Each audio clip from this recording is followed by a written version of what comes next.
Mala, ngayon lang nangyari ito. Pag alis ko kanina, tulog pa. Pagbalik ko, tulog pa rin. Matapos ang lahat. Ito ang gagawin mo sa akin. Eh, sa bunot lang, ay tanggal pati anit ito ay. Ayun mga kahayahay, balik ka uwi ko lang galing sa aking work. At nauna na nga dito itong mga anak ko. Gab! Gabriel, saan si papa mo, Gab? Sa kwarto? Nandito daw si kwarto, si Honey Loves. Nung iniwan ko to kanina bago ako bumalik sa work, tulog pa. Tulog pa yata ito eh.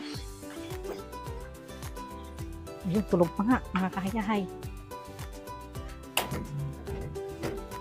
Oh, himala. Ngayon lang nangyari ito. Na pag alis ko kanina, tulog pa. Pagbalik ko, tulog pa rin. Nasubrahan yata ng pahinga eh. Nako! Parang may kakaiba yon lang. May kakaiba. Aray, mga kahayahay. Mataas ang temperature. Mainit. Mainit ka ba? Mainit pa talaga ang temperatura mo? Nag-iinit ka? Alin sa dalawa? Nag-iinit ka? O mainit na yung temperature? Iba yon. Pag nag-iinit ka, ay madali kong solusyonan yon. Mainit ang temperature. Nako, may sintomas ng ano, may signs ng sipon at ubo ay alam na. Kasi mga kakayahan. Tinamaan tayo ng tinamaan. overfatigue kasi. Oo. Sa biyahe. Tapos napapasan ng isda natin. Ayun, sobrang sipag. Tamis ng isda. Sumama kay Kakauwi lang galing doon sa biyahe niya na stranded. Tapos kinabukasan, sumama agad sa pangisda. Ay, di yan ang nangyari. Tinamaan. Tapos na basa pa ng ulan. Ay, di. Kinagabihan ay parang nag-ano na siya eh. Nag-hatsing na. Ay, di. Kinaumagahan, kinabukasan. Ito na nga oh. Kaya pala kaninang umaga ay wala siya sa mood. Parang hihina ng katawan. Bawi naman tayo. Ako naman ang mag-aalaga sa aking honey. Nung nakaraan, inalagaan niya ako eh. Di ako naman ngayon. Ayan mga kahayahay. Magluluto ako mamaya ng kanyang, mainit talaga siya. Magluluto ako mamaya ng kanyang magiging hapunan. Hindi talaga siya makaano. Hirap siya magbangon ay. Sabi ko wag muna. Ako na lang muna ang bala sa kusina. At sa mga bata at sa pagkain. Yan kasi. Nilalamig. Nilalamig yung aking talampakan. Nilalamig. Ay, yakap na lang dito. Malay mo, gumaling ka. Hindi na kailangan na. Pagkainit niya talaga oh. Pag nilalamig ka ay siksik dito sa kilikili ko. Maganda pa naman ang kulay niyan oh. O dahil nga ako buntis, di ba? Wala pa naman akong para kang nasa dark forest. Wala kang pang? amoy. Ayun pala. Marado yung ilong ko. Ganda pa din ang kulay ng kilikili ko. Tinan mo, para kang nasa dark forest. Tapos yung amoy niya, magubat. Virgin forest yung magubat amoy. Yung amoy niya. Iba na yung boses ko? Mainit na ganda ito. Okay. Aroy.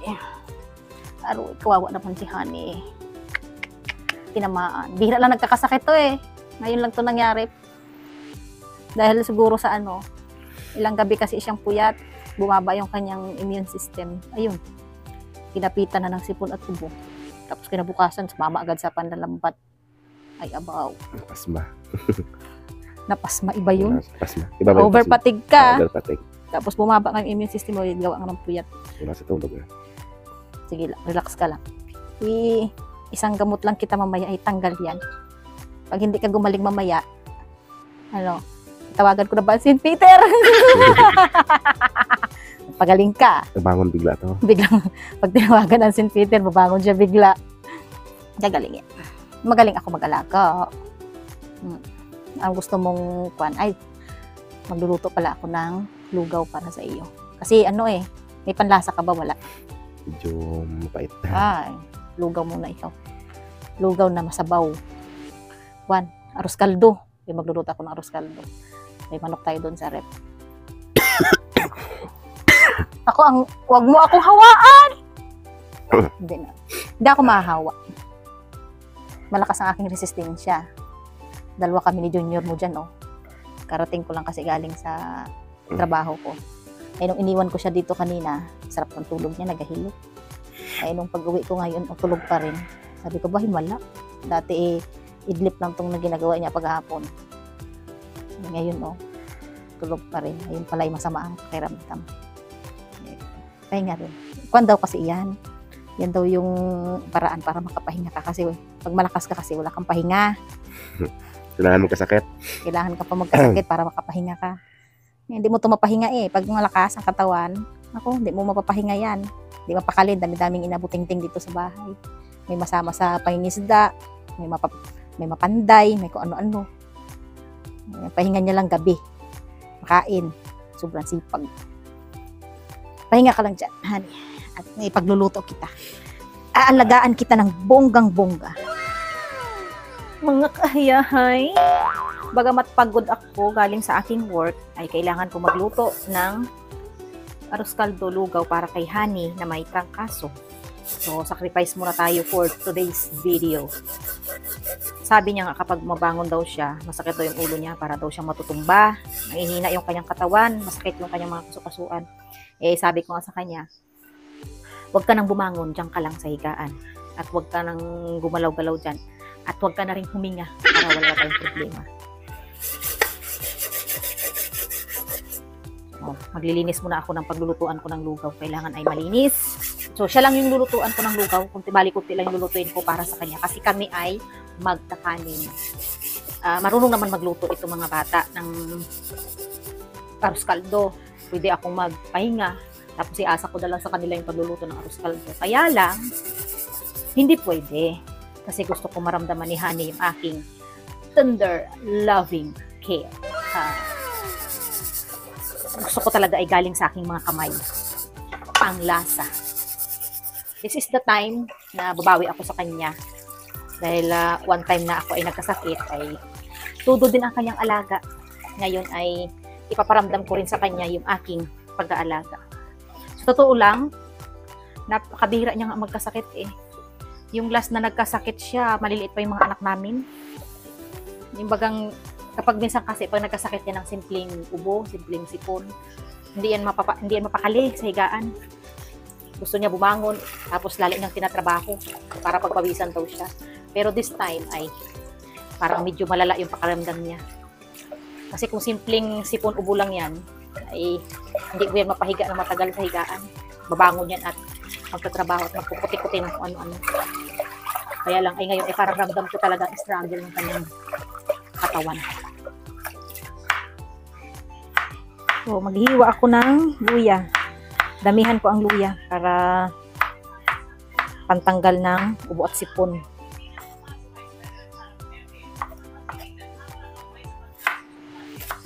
Ganito din yung pinakain niya sa akin mga kahayahay nung ako ay nagkasakit. Ganito kasi yung nire-request ko kapag masama ang pakiramdam pa. Gusto ko ay something na may sabaw. Kagaya ng lugaw, arroz caldo, mga ganun.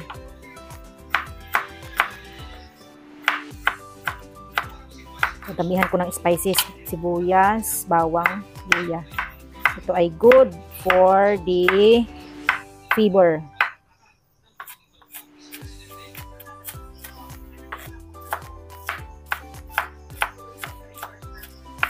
Mabuti naman nagkataon na mayroon akong manok sa ref. Kaya tamang-tama talaga pang arroz caldo para kay Honey. Usually kasi pag ako ay galing sa work, pag uwi ko ng bahay, ako ay kakain, magmimirinda, tapos matutulog na ako dahil mapagod nga mga kayahay. But this time, ay yun ang hindi ko nagawa, kaya medyo kanina pa ako hikab ng hikab sa totoo lang. Pero kailangan nating magsakripisyo dahil yung ating partner ay may sakit. Lagyan ng mantika, panggisa sa sibuyas, bawang at luya at manok. Yun. Mas marami pa yung spices kaysa sa bigas mamaya sa arroz caldo. Para tanggal agad ang kanyang sakit. Mahirap pag magkasakit siya, lalo pat may trabaho ako. Walang mag-aalaga sa kanya sa araw dahil ako ay may pasok sa trabaho. Pag nagluluto daw sa taong may sakit, kailangan ay lagyan mo ng tender loving care. Samahan mo na rin ang orasyon para sa kanyang agarang pagaling.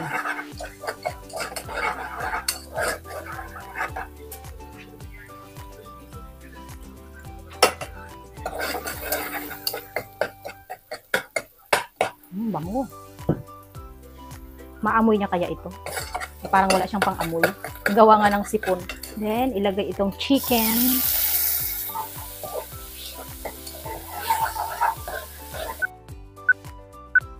Luto na yung chicken. Ilalagay ko na ang rice. Nahinugasan ko ang rice. So, gusto ko muna gisahin yung rice bago ko lagyan ng tubig. Para yung aroma at lasa ay ma-absorb ng bigas.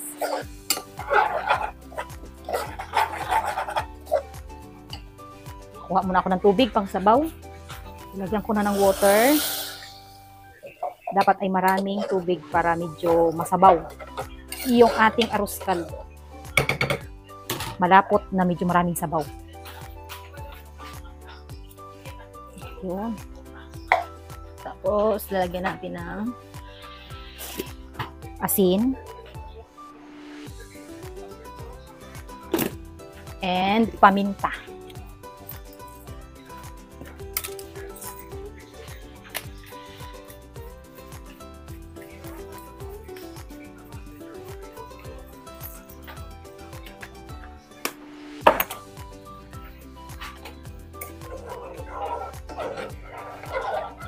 Tapos mamaya pag kumulo ay kailangan sagana sa halo para malapot yung kanyang sabaw.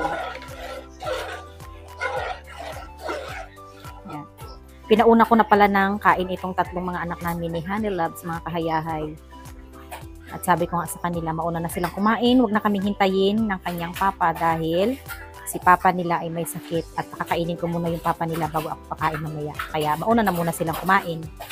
Ito na yung arroz caldo ko, mga kahayahay. Papasakaya ito sa taste niya. Of course, kasi ang pinaka main ingredients nito ay ang aking love and care. So, arroz caldo na mula sa aking puso. Aalay ko kay Honey Loves. Yan. Hinimay ko na yung karne ng manok, wala na yung bones para mamaya subo na lang siya ng subo. So, walang sasabit sa kanyang lalamunan dahil walang bones. So, palapot-laputin ko pa konti, mga kahayahay. Then, mamaya i-serve ko na to sa kanya. So, ready to serve na, mga kahayahay, yung aking arroz caldo para kay Honey. Ayan. Tamang-tama talaga to. Isang serve para sa kanya. Bago ko i-serve kay Honey Loves, mga kahayahay, ay palamig-lamigin ko muna. Para pag binigay ko sa kanya mamaya, ay di diretso na siya kain.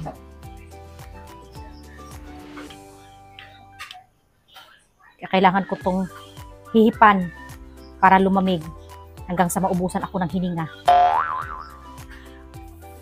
Diba? Maganda kapag hinihipan, mga kahayahay. Talagang lasap na lasap niya yung lasa at amoy ng aking hininga.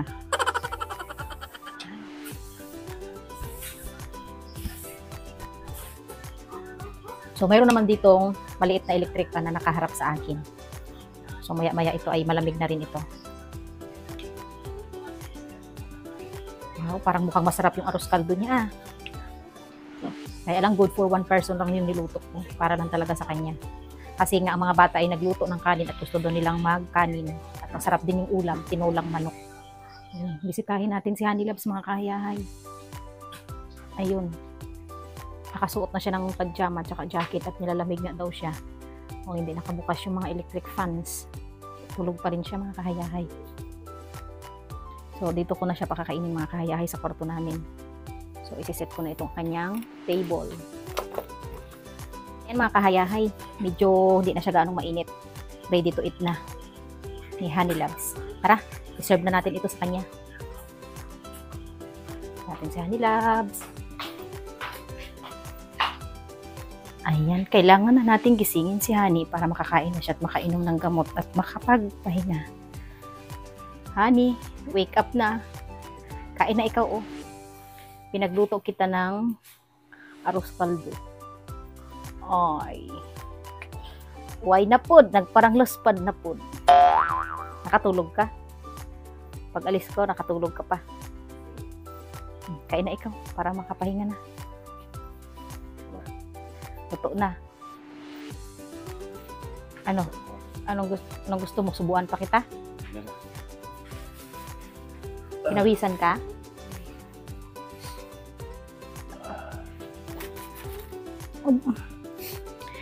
Mabuti yan kung pinawisan ka. Ang pawis nga. Ayos yan. Ayan. Tikman mo nga yung aking luto. Anong iyong panglasa? Ikaw. Arroz caldo. Ikaw na nagluto. Ay! Yan. Ikaw na nagluto eh. Talaga naman. From the bottom of my heart May ba yung boses ko and my balon-balunan, Lumaki yung boses ko mga kayahay. Naging ano na. naging kwagura. Para sa kuiba na. Okay. Gusto lasa? Sarap. Nalalasahan mo? Mm. Masarap? Mm. Ay, pagbabalatan kita ng Hindi man yung aking lansunes. tumutulo. Gusto mo lagyan natin ng hose? May hose ako dyan.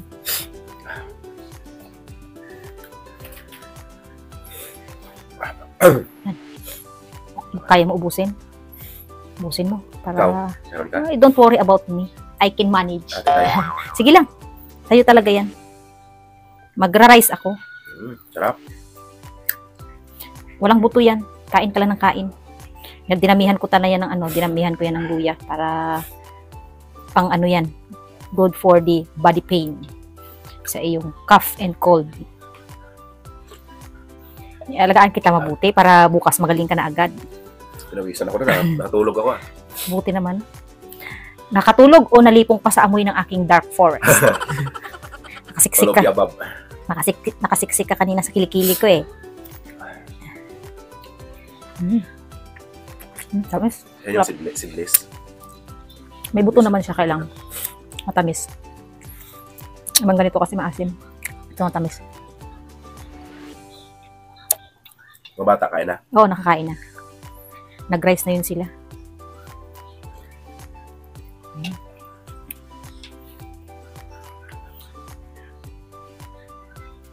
Sakit ang katawan mo, no? Ang kaso nga yan. Nalamig yung trampakan ko eh. Medyas. Gusto mo lagyan natin ng medyas mamaya. Naplasan ko muna. Naplas mo na naman. Kung mag-alala, mamasahihin kita.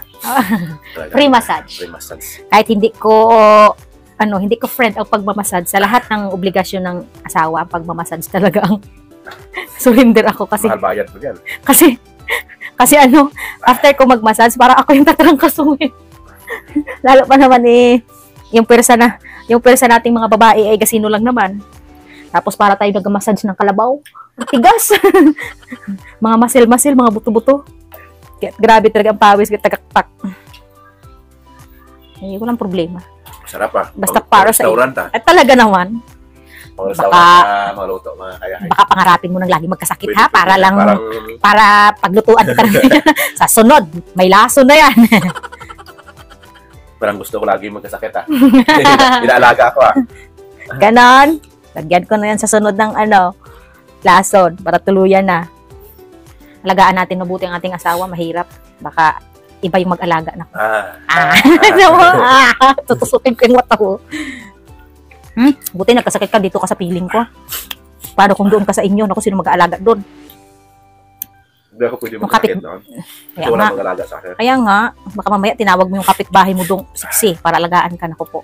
Ay pupuntahan talaga kita doon sa Iloilo kahit kano pakalayo yun.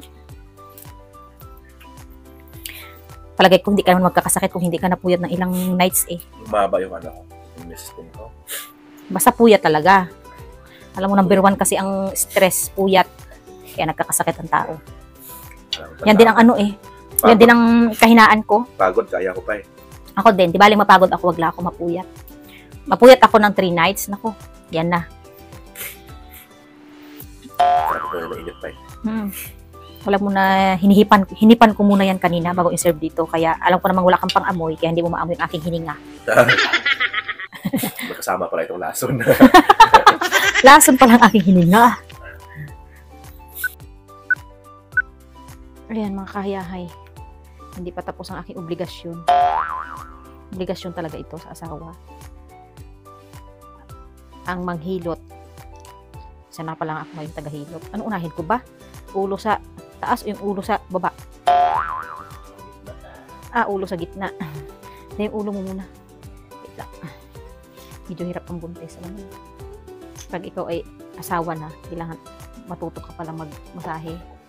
Okay, parte na siya ng iyong buhay. Ulo mo na. Ulo. Aray. Sayad ang sayad ang buntis. Stop ko lang talaga ako marunong manghilo. Ang akin ay mikos-mikos lang. Massage mo. Haplas na nga eh.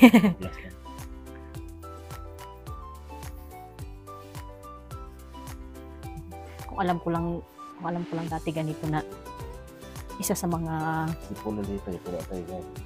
obligasyon ng asawa ang kailangan marunong ka mag-massage. Hindi na ako nag-asawa. Kaya lang naisip ko, sayang naman yung lahi ko. Ganda ng lahi. No, sayang naman yung lahi ko. Ganda pa naman ng lahi. Yan. Dito yung ganyan. Tama ba ito? Bahala ka na dyan. Basta, importante, nagalaw. Sa bunutan mo. Sa bunutan. Ay, ito yung part na gusto ko. Yan. Matapos ang lahat. Ito ang gagawin mo sa akin. Ay, sa bunot lang. Ay, tanggal pati anit ito ay. Sakit ulo mo, no? Naku, makapagtapos nito ay lalong sumakit ulo mo. Pagtingin mo sa lamin, wala ka ng buhok. Isa ka ng panot. Tanggal na lahat. Wala lang. Hindi ka nabibili sa Shopee na shampoo. Hindi ka nabibili sa Shopee. Bakit pag ginakontra mo yung Shopee ko eh? Kasi na nagpapaligaya sa akin. Walang absent ko. Naman eh. Ultimo ba naman eh, gatas, kape, Shopee. Sayang pa kasi yung 5-5, 10-10. Eh, alam mo naman kami mga nanay, hanggat maaari, makalis ka rin. Ito di ba yung ano, parang dito yung ginaano pag may sipon. Ako, wala pa sa kalagitnaan. Ako ay pero papawisan na. Dito sa nose. Sa nose para daw mag-ano yung sipon. Ilutin mo yung ilong kung matangos. Halika dito, patatangusan natin yung ilong mo. Malay mo, pagising mo bukas. Wow, pointed nose. Pinokyo ka na eh. Aski. Eh, ganyan pa naman. Eh, di mapunta ka niya sa utak ang ano eh. Sipon mo. Yan, ganyan oh. Yan. Dito daw yan eh. Minsan napapanood ko. Para daw maganda yung daloy ng sipon mo palabas.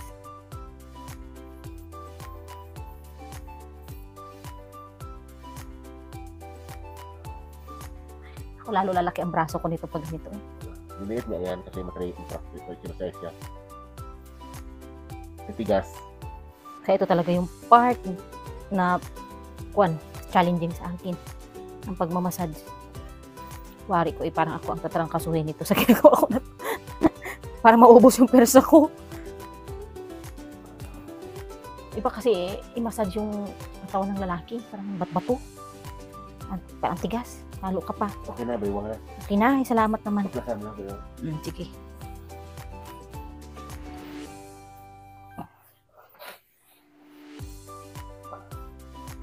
Ayun, nakikita ko naman ang balat mo. Ayan mga kahayahay, makikita nyo. Si Honey may balat dito sa bandang likod. Tapos itong balat niya mga kahayahay ay may kakambal yan. Yung kakambal ng balat niya ay makikita. Dito din sa likod ko. Ganito din yung shape halos ng balat ko na makikita sa likod. Kaya pambihira nga daw mangyari na yung balat niya na ganito ay mayroon din ako. Kaya nga nung first time ko makita yung balat ni Honey dati, yun, doon na nagsimula ang lahat. Kinutuban na ako. Akala ko nga siya yung nawawala kong tatay. Kanang bahagi yung balat niya. Mayroon din yan ako dito sa kanang bahagi. Kaya halos magkasundo kami sa mga bagay-bagay. Pero mas marami yung bagay na hindi namin pinagkakasunduan.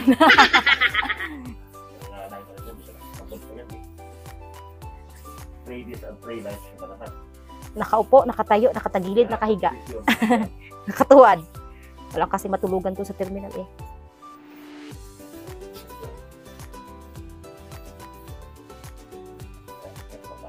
Sakit? Plasan natin ang ano. Okay na. Okay. Ay, natapos din. Ang aking obligasyon. Sana bukas magaling ka na. Dahil pag hindi ka pa gumaling bukas, tatawagan ko na yung St. Peter. Kayo na pong bahala, Your Honor. Pwesto na, matutulog na tayo. Ayaw ko na malis. Diretso na. Di ka ba? Aroy, pagod din. Yes! Bye! Pagod.